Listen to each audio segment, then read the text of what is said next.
Eto na, ang daming nagre-request nito and actually, ang tagal ko tong tinatanong sa Art of Scent kasi hindi na daw sila nagkikerry. Pero ngayon, nakabili na ako ng sample nitong Amouage na guidance. And ito, yung pinaka-sample. Let's review! Ang ganda nitong sample nila kasi ayan siya, decent siya na sample. Ang ganda nung lalagyan. Puno siya, may cap. So, hindi talaga siya masasayang. And parang plastic naman siya. Hindi ko sure kung glass. Pero parang plastic naman siya. Ang ganda. Sa initial na spray, amoy yung super creamy na parang shampoo na soft na nutty na meron something spicy sa kanya na parang amoy black pepper. Crushed na black pepper na pangluto yung naamoy ko sa kanya. Pero it's nice and comforting. Mawawala naman agad yung parang black pepper spicy na note na naaamoy ko. And yung nutty na note is hazelnut. Maganda siya guys, dito sa initial na spray. Almost milky yung creaminess niya. And hindi ko alam kung ako lang to, pero may pagka-musky din siya. Actually, dito sa may lalagyan, naamoy ko yung muskiness niya eh. Actually, musky siya all throughout or nalilito lang ako sa woodiness nito na para siyang musky. Yun yung nandito sa notes ko. Pero inaamoy ko tong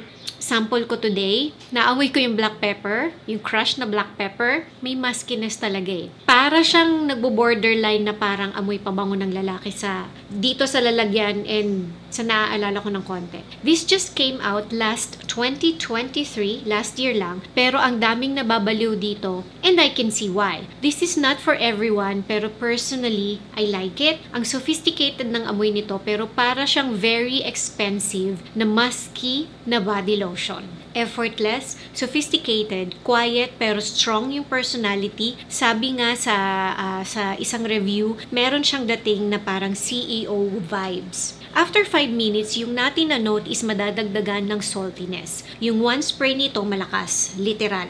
Malakas siya, guys. Medyo madam-ish in a good way. Matured pero not lola na boring na klase. At least sa skin ko and sa nose ko, and I can see na sa iba, pwedeng sumakit yung ulo ninyo kasi malakas siya. You have to be careful or control your spray on this kasi malakas nga siya. And after 10 minutes, amoy mo yung parang pagka-slight, powdery, na lipsticky na may also woody. Lalabas na siya after 10 minutes. Parang one spray lang, super kapit na and super lakas na niya. Kahit after ko maligo, yung skin ko na nasprayhan ko, amoy ko pa rin siya. Ganun siya kakapit and ganun siya kalakas. After 30 minutes, may lumalabas na medyo bitter na note pero may lalabas din na something sweet. I think yun yung vanilla kasi kahit dito, hindi mo agad maaamoy yung yung vanilla. You have to spray it on your skin para lumabas siya. Medyo magiging masculine siya ng konti pag nagtagal pa, pero andun pa din yung creaminess na parang shampoo,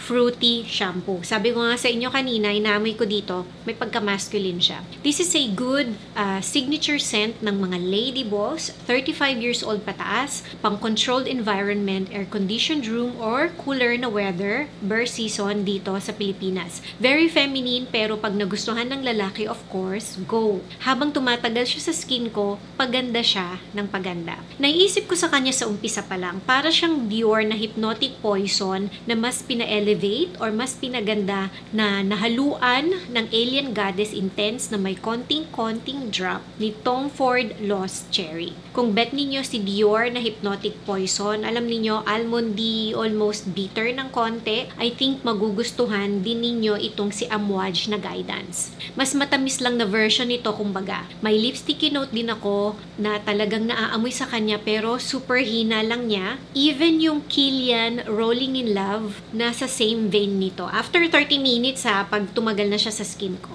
After mga 2 hours, lalakas yung floral na note niya na may parang amoy coconut. Nakikita ko talaga sa kanya pag nasobrahan sa spray dahil sa tapang niya baka hindi ninyo siya magustuhan. Kaya control your spray lang. Pag few sprays lang, mas ma-appreciate ninyo siya. Pinaamoy ko to sa husband ko na napaka-arte sa pabango and he likes it. Mabango daw. But I would still recommend na itest ninyo muna siya sa skin kasi baka maging masyadong masculine yung maamoy ninyo sa kanya or baka mas lumabas yung masculine note na naaamoy ko sa skin ninyo. Naamoy nyo na ba tong guidance? The thing is, wala na kasing kinikerry si Art of Scent na Amouage na guidance. I don't know why, yun yung sabi sa akin ng SA sa Shangri-La EDSA. But I have a full bottle coming, so makakapagbenta na ako ng decant sa inyo para matry ninyo siya. Intriguing yung amoy niya guys. To me, para talaga siyang musky, woody na body lotion. And naiisip ko sa kanya pang layer. Pwede ko siyang i-layer. Sobrang creamy niya guys.